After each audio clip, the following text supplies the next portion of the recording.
वारी ही नेमकी काय असते? विठ्ठल श्री हरी विठ्ठल नावाचा नाद असते. वारकरी आणि विठोबाचा प्रेमळ नात्याचा प्रमाण असते. पहिले वारकरी कोण होते? वारी ही नेमकी काय असते? कभी सोचा है आपके सोशल मीडिया फीड में ये जो सफेद और भगवा ट्रेंड छाया हुआ है, ये आखिर क्या है? वारी, ये क्या होता है? आखिर कैसे ये वारी हमारे चतुर्मास की और हमारे त्योहारों की शुरुआत करती है? महाराष्ट्र के इस पावन उत्सव की एक झलक आपको दे ही देते हैं। श्री हरि विठ्ठल, मैं हिमांशी और आप देख रहे हैं द पैम्फलेट। पांडुरंगा विठ्ठला।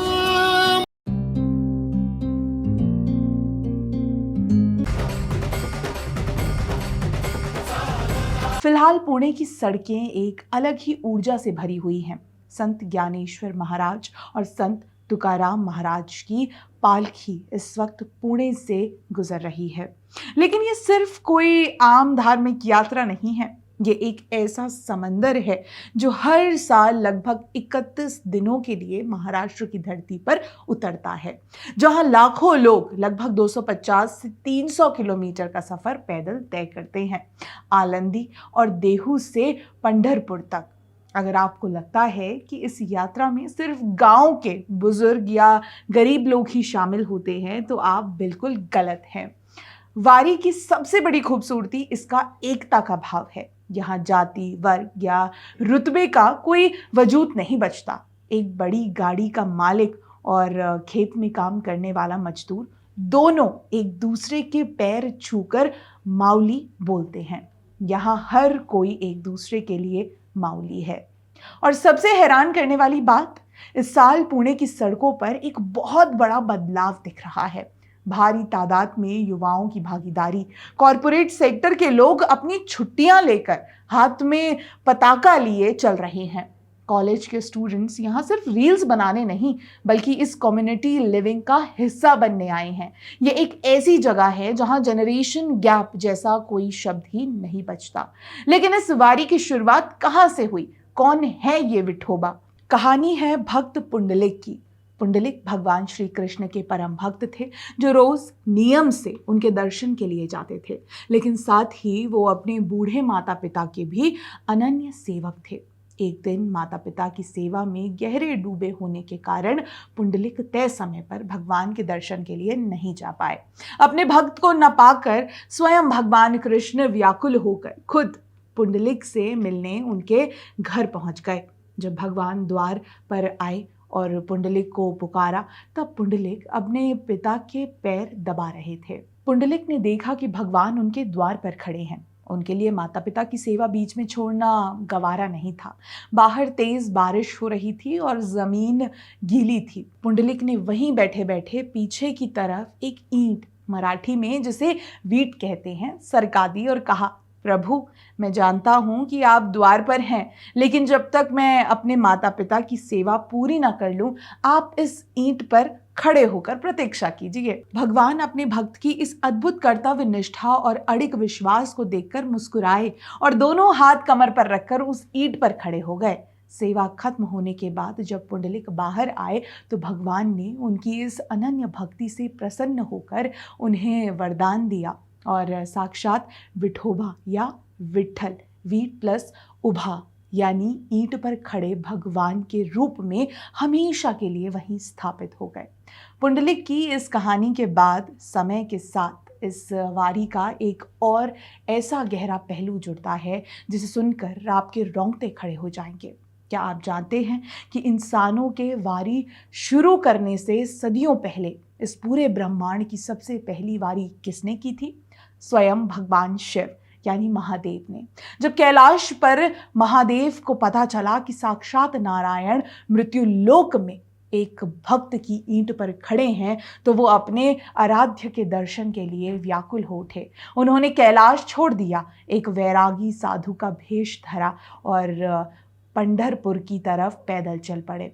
वो भगवान विठ्ठल के दर्शन के लिए पैदल चलकर आने वाले इस सृष्टि के सबसे पहले वारकरी बने। संतों की प्रसिद्ध आरती यही ओ विठ्ठल की वो लाइन है ना, कायवरी उभा वो दरअसल महादेव के इसी रूप को समर्पित है जो कैवारी यानी संकटों को हरने वाले रक्षक बनकर विठल के सामने आ खड़े हुए। इसलिए लोक मान्यता है कि जब आज भी लाखों वारकरी पंढरपुर की तरफ बढ़ते हैं तो महादेव अदृश्य रूप से उनके साथ इस कठिन मार्ग पर चलते हैं और उनकी सुरक्षा करते हैं। ये महाराष्ट्र की मिट्टी में हरि और हर मिलन का वो अद्भुत प्रतीक है जो इस यात्रा को केवल एक संप्रदाय का नहीं बल्कि पूरे ब्रह्मांड का उत्सव बना देता है। यही वजह है कि जब आप आज भी वारकरियों को देखेंगे तो वो सिर्फ भजन नहीं गाते बल्कि पूरी श्रद्धा से श्री कृष्ण और माता रुक्मिणी की मूर्तियों और प्रतीकों को अपने सर पर धारण करके मीलों का रास्ता तय करते हैं, मानो उनका भगवान साक्षात उनके सर पर विराजमान होकर उन्हें मार्ग दिखा रहा हो। पौराणिक काल से निकलकर जब हम इतिहास के पन्नों में आते हैं तब इस वारी को जन आंदोलन का रूप दिया महाराष्ट्र के संतों ने, जिनमें सबसे प्रमुख नाम हैं संत ज्ञानेश्वर महाराज और संत तुकाराम महाराज। 13वीं शताब्दी में संत ज्ञानेश्वर महाराज ने ज्ञानेश्वरी की रचना करके अध्यात्म को संस्कृत के कड़े बंधनों से मुक्त किया और उसे सीधे प्राकृत यानी आम जनता की मराठी भाषा में लाकर खड़ा कर दिया। उन्होंने समाज को सिखाया कि ईश्वर तक पहुंचने के लिए किसी बिचौलिए की जरूरत नहीं है। वहीं 17वीं शताब्दी में संत तुकाराम महाराज ने अपने सीधे, तीखे और दिल को छू लेने वाले अभंगों के जरिए समाज के पाखंड और भेदभाव पर कड़ा प्रहार किया। आज जो हम अनुशासित और भव्य वारी का स्वरूप देखते हैं उसकी औपचारिक शुरुआत संत तुकाराम महाराज के सुपुत्र नारायण महाराज ने की थी। उन्होंने दोनों महान संतों की पादुकाओं को पालखियों में रखकर पंढरपुर ले जाने की परंपरा शुरू की। आज भी आलंदी से ज्ञानेश्वर माउली की और देहू से तुकाराम महाराज की पालकियां निकलती हैं और पुणे में आकर उनका ये अद्भुत संगम होता है। इन संतों ने वारी को समानता का वो मंच बनाया जहां राजा हो या रंग सब एक समान हैं। इस पूरी यात्रा की सबसे मजबूत और जीवंत रीढ़ की हड्डी है यहाँ की महिला वारकरी। इन महिलाओं को देखना अपने आप में एक परम आध्यात्मिक अनुभव है। 60 से 70 साल की दादियाँ, नानियाँ सर पर भारी तुलसी का पौधा रखकर बिना किसी शिकन के रोज 20 से 25 किलोमीटर पैदल चलती हैं।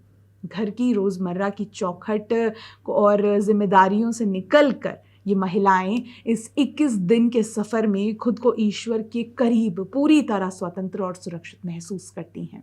रास्ते में जब दोपहर या शाम को दिंडी सुस्ताने के लिए रुकती हैं तो ये महिलाएं थक कर बैठती नहीं हैं बल्कि उमंग से एक दूसरे का हाथ पकड़कर फुगड़ी खेलने लगती हैं, नाचने लगती हैं।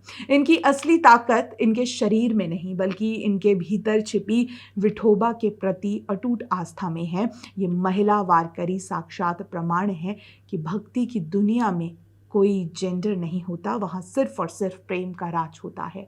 अब जरा एक पल के लिए प्रशासनिक नजरिए से सोचिए, जब अचानक 10 से 15 लाख लोग एक साथ किसी चलते फिरते शहर में दाखिल होते हैं तो वहाँ क्या स्थिति होगी?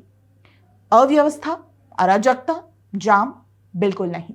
इस वक्त हमारा पुणे शहर दुनिया के सबसे बेहतरीन मैनेजमेंट स्कूलों के लिए एक मिसाल बना हुआ है। यहाँ का माइक्रो मैनेजमेंट वाकई अचंभित करने वाला है। पुणे पुलिस दिन रात मुस्तैद रहकर पूरे शहर का ट्रैफिक रूट इस तरह डाइवर्ट करती है ताकि वारकरियों को चलने में एक कदम की भी रुकावट न आए। हजारों स्थानीय वॉलंटियर्स, स्थानीय संस्थाएं और आम पुणेकर सड़कों के किनारे स्टॉल लगाकर खड़े हो जाते हैं। कोई किसी बुजुर्ग को चश्मा ठीक करके दे रहा है तो कोई ज़रूरी दवाइयाँ बांट रहा है तो कोई पूरी श्रद्धा से भोजन और पानी की सेवा में जुटा है।